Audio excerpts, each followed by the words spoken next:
안녕하세요. 보험금 팔례방입니다. 조현 양상장애 병력자가 재차 입원 권유를 받았으나 차를 운전하여 저수지에 익사한 경우 카드 비밀번호를 남겨도 유리한 감정 결과가 나왔다면 자살사망보험금은 부책인지 여부에 대하여 서울중앙지법 2019 가단 5297-734호 토대로 명확히 살펴보도록 하겠습니다.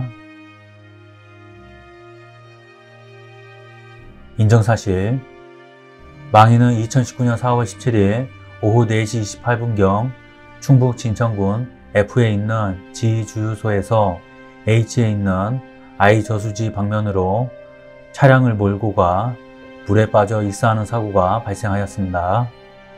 같은 달 20일 오전 8시 54분경 이 사건 저수지에서 신고자에 의하여 발견되었는데 발견 당시 얼굴만 하늘을 바라보고 물에 떠 있는 상태였습니다. 재판부의 판단,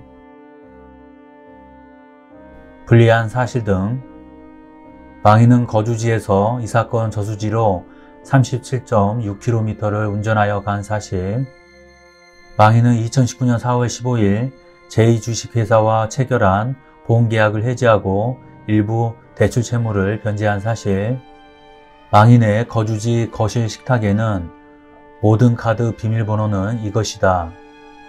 우리가 키우고 있던 강아지는 어디에 맡겨두었다. 퇴직금이 5월 7일에 들어오니 핸드폰 알람을 확인해라 라는 메모가 담겨져 있던 사실은 인정됩니다. 유리한 사실 등,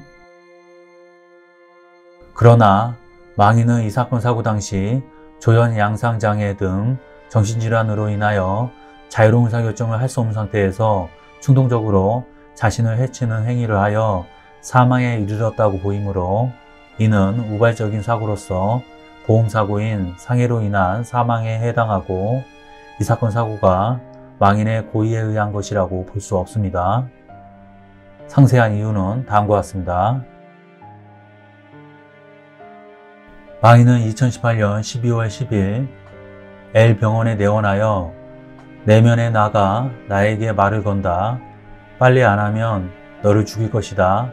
아들을 안 들어가면 너를 죽일 것이다. 라는 등의 환청을 호소하였고, 같은 날 병원 측에서는 망인에게 입원을 권고하였으나 망인의 보호자가 이를 거부하여 이후 망인이 위 병원에서 통원치료를 받게 되었고 거의 매달 환청, 내면의 발현, 우울감, 망상 등을 호소하였습니다.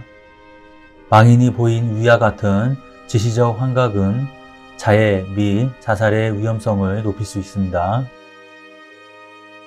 망인은 2018년 12월 14일 충북대학교 병원에 방문하였는데 의사는 망인에게 병력상 1년 전부터 신체적 통증, 그로 인한 우울 증상이 보고되고 있으며 내원 2주 전부터 환청에 의한 행동, 망상 등 정신병적 증상이 시작되었으나 망인은 관련 증상에 대하여 부인하였다.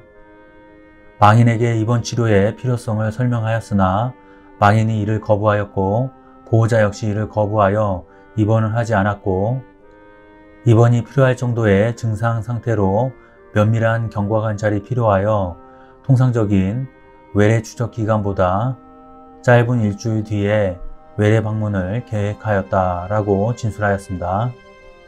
원고가 2019년 4월 14일부터 같은 달 16일까지 일본에 있는 동안 망인에게 카카오톡을 보냈으나 망인은 이를 읽기만 하고 답변을 하지 않았는데 이는 양성 증상, 음성 증상, 와해 증상 등 정신병적 증상에서 기인한 것으로 볼 수 있습니다. 망인이 자살을 계획하고 이 사건 저수지에 온 것이었다면 목적지로 이 사건 저수지를 설정하였을 것으로 보임에도 망인의 차량 내비게이션에는 이 사건 저수지가 목적지로 검색된 바 없습니다. 망인에 대한 진료기록 감정을 담당한 감정인은 망인은 과거 정신과적 과거력이 없고 명상센터를 다니며 무릎 통증이 상당히 호전되었을 시점에 마음이 편안하다고 한 것으로 볼 때 조현 양상 장애의 가능성이 높은 것으로 판단됩니다. 망인에게 2018년 말경부터 시작된 증상에 비추어 볼 때 망인이 사망하지 않았더라면 증상 발현 후 6개월이 지난 경우 조현병 진단이 충족되었을 것으로 보입니다. 조현병은 유전적 요인, 신경생화학적 요인이 큰 비중을 차지하는 뇌질환이기 때문에 망인의 의식, 사고의 내용, 감정, 행동 등에 상당한 영향을 끼쳤을 것으로 보입니다. 따라서 망인이 충분한 기간 동안 약물 치료를 받지 않은 상황에서 위협을 하거나 지시하는 내용의 환청과 피해 망상이 잔존하였을 가능성이 매우 높아 사망에 기여했을 것으로 사료된다는 감정 의견을 밝혔습니다. 결론적으로 피고는 원고에게 상해사망보험금을 지급할 의무가 있습니다. 마치겠습니다. 긴 시간 시청해 주신 점 고맙습니다.